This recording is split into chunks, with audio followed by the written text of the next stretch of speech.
ozone depletion by NOx, in this case being nitrogen monoxide or nitrogen dioxide. Due to the ultraviolet radiation, the nitrogen dioxide becomes nitrogen monoxide and an atom of oxygen. This oxygen atom binds with an ozone molecule to form two O2s, two oxygen molecules. Besides this, nitrogen monoxide also changes the ozone molecule to form another O2.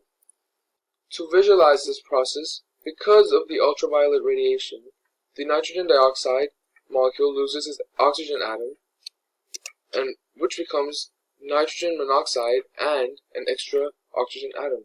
This oxygen atom then bonds with an ozone molecule to form two oxygen molecules.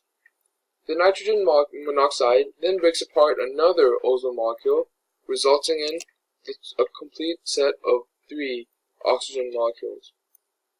However, in the real world, this process repeats itself over and over, thus being really harmful to our environment.